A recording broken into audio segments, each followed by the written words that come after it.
And this is the Uncle Matt, named after my brother-in-law, who requested a Telecaster with a Gibson scale neck. It's back on the bench today because we've got a little bit of fret buzz. I've done enough triage to figure out that it's at the very least 6th fret on the A string, but we're going to go ahead and snip off all the strings and straighten the neck and check out the entire thing and make sure it's all good. All right, strings are off, and we want to make sure that the neck is nice and straight. So typically, if everything went well when you glued stuff up, that's going to be pretty much where you've got no tension on the truss rod. But wood moves, so that's not always true. You want to get down here where you can kind of see what's going on. Helps sometimes if you've got a little bit of light behind it so you can see light shining through. Put your notch straight edge in the middle of your neck and just adjust until everything's touching nice. Now on this guitar, it was actually just a little bit of front bow you want to give it to get it nice and flat. Okay, this little tool here is a fret rocker. They sell really expensive ones. They sell really cheap ones. I think this was like a few bucks.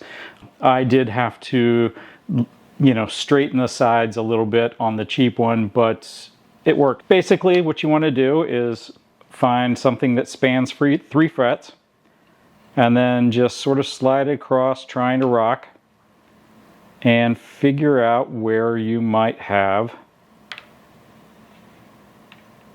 And this one rocks.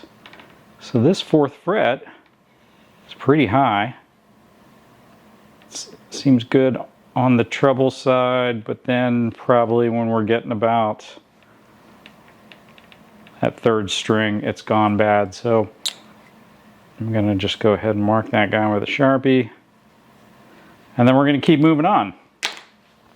Now my plan here, and I won't do this all on video, is I'm going to go through all of them, marking all the spots. If it's just a handful of things, I'm just going to touch it up. I'll file just that 1 fret. But if I end up with, boy, there's an awful lot of red here, then I'm just going to go ahead and re-level the whole thing. Gone through everything, passed over it a couple times just to make sure I'm not missing anything.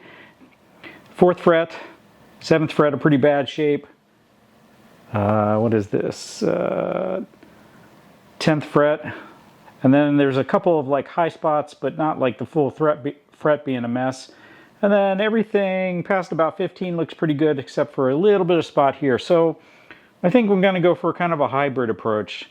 I'm going to file down individually some of these really bad spots, see how our leveling is, and then I might go over it with just sort of a light, do the whole thing to get everything nice. So here's what I do. I have this file.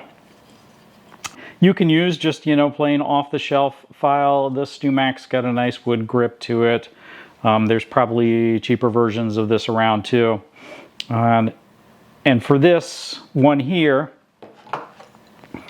I've got, it's kind of a mess towards here in the bass side, then gets pretty nice over towards the treble side. So what I'm going to do is I'm just going to sort of take some swipes at it, and I can see where I am chewing into it because it's getting rid of the Sharpie. But I don't want to go too deep because it's not awful. It just needs a little touch up. And then, how are we looking? Yeah, there's a little, that's still rocking just a little bit, but it is much better. So we just want to ease up on it because I don't want to have to level the whole fretboard. That just takes forever to then go ahead and recrown and polish and all that stuff. So if I've just got a few places that I need to touch up with that, the better. So now this is not rocking at all down here, and still a little bit towards the middle. So we'll work on that just a little bit. Don't want to push hard. Just let the weight of the file do the work, because we don't want to we also don't want to dig deep ruts in the fret or skip off of it and tear up our fretboard. So we're going to take it very easy. That looks good now. All right, so now we're going to move on.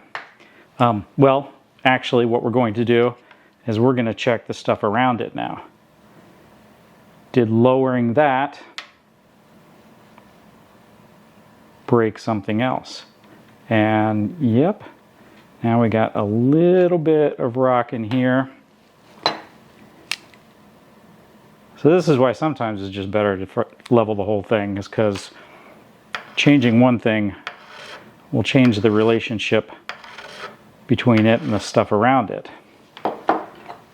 Usually you can just kind of keep an eye on it. You might have to do like just a really light pass over the whole thing. But then we'll just work our way down,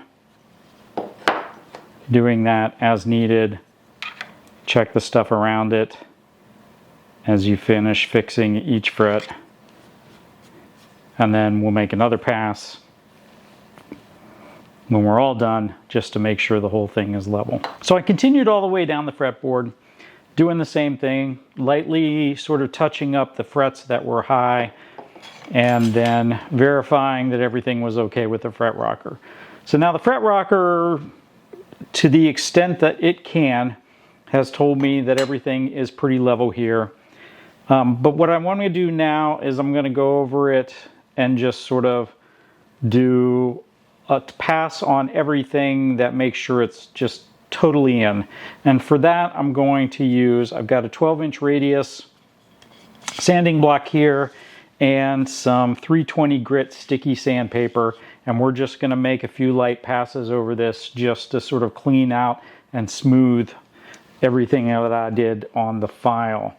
Now down here I've got this taped up. I lowered the pickup that was in here because I don't want to come off here and then, you know, scrape up the pickup. Additionally, you know, pickups, magnets, it's going to pick up a lot of the dust coming off of this, and so we don't want that to happen. So we're just going to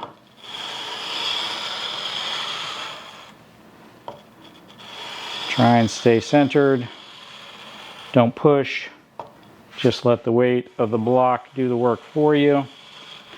Now, I've seen people, they'll do the same thing, but just with a straight beam, straight edge. I've done that too, works just fine. But when I have a radius that I can just match, then that's what I'm gonna do. This is 12-inch radius neck. So, sanding block, 12-inch radius. And this should just kind of smooth out any of the remaining imperfections that the file is just not fine enough to deal with.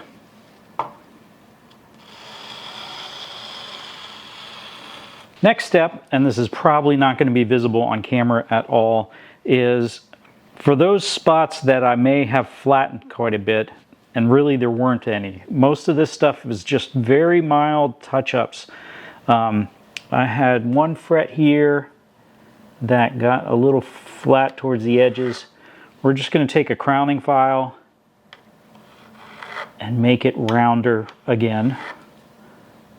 And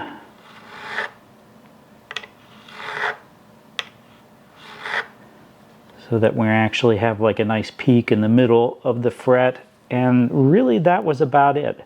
Most of this stuff was a very mild change to what was already there. It wasn't terrible shape, but it was enough that it was a little buzzy when playing. All right, so didn't really need to do a whole lot of that. So the next step, I won't show this on camera. I'm going to remove the neck. And then I'm going to go ahead and I'm going to put painter's tape over the entire fretboard, exposing the frets. And from then we will take a little sandpaper and we'll work up through some polishing erasers and we'll get the frets nice and pretty again. Next off, so now it's just a matter of taping everything up so that we can start working through it. Basically just use painter's tape, like the blue stuff. If you use like regular masking tape, it sticks just a little bit too much. So we don't want to use that. And then I just work my way down the neck, making sure I expose the frets, but not the fretboard. Now this, when you first do this, like when the guitar is first building, then this is a fairly long process because you usually, you get around the ends and all that kind of stuff. If you're going to do that, you can just leave them out of bevel, but I like to round them. But this should be fairly straightforward. We didn't do a lot of sculpting here, so there's not a lot to clean up. We're basically going to run some sandpaper across this direction. I usually do sandpaper up through like 320, maybe 600, and then I switch to a polishing eraser and take that all the way up to 8,000. So I will continue with this, and then we will pick that up in a few minutes. Everything's taped up, and we are ready to polish our frets. So normally when I do this, I try and do it all quickly. I don't want to leave the tape on here too long because it will leave some sticky residue if you like tape it up and then leave it overnight. But if you're working through it over a little bit of time, it should be just fine. So the camera's not going to pick this up, but if you look really closely, what we've got now, because we did the sanding block this direction, is that we have lots of fine scratches all going along the neck length. So, but we want to get rid of all those, and so we're going to do sandpaper first, and we're going to work along the sandpaper until those fine scratches are gone. So if we're going to let the sandpaper do its work, we're not going to push very hard. We're just going to go at it a bit. It'll kind of scuff up, so there's already shiny spots on the frets, and that's going to scuff up those existing shiny spots. So it'll suddenly go all satin on you, but that's okay, because as we work our way up through the various grits, what we're going to see is those scratches become finer and finer until they disappear from our eyes. All right, now I'm not going to do the whole thing. Normally what I would do is I would work my way down the fretboard using the same grit and do it in passes, but that would be really boring to watch, so I'm not going to do that. So that was 320 grit. Got rid of all our fine scratches from the sanding block. Now I'm going to get into the polishing erasers. Now other people will just move up through sandpaper. I like the polishing erasers. They don't seem to make quite as much nasty, hard to clean up dust. They do have their own kind of gunk that needs to be cleaned up. And the stated value on these erasers seems to be not quite as fine as if you were to actually do that with sandpaper. So I go up to about 8,000 on the polishing erasers, which is probably about, 4,000 or 6,000 if you're using real sandpaper. Other folks I've seen use like a polishing compound and maybe a Dremel tool. That seems a little messy to me, but it works. It probably does a really good job because you're using the polishing compound. And then we just sort of work our way up through. And like with my terrible eyes, all those fine scratches are already gone at, this is 2,000. Though it is not quite as shiny as I would like. So we keep going. And it gets shinier and shinier. And these last few, you really don't have to go over it very much for it to do its thing. And we have a finely polished fret. Feels nice and smooth. We're going to continue. We're going to do that for the rest of the fretboard. I will do it in passes. I'm not going to do it a single like that one was. And then when we're done, we'll double check that everything is still nice and flat with the rocker. See if there's anything I have to touch up. And that'll be it. We are reassembled, strung up, and set up.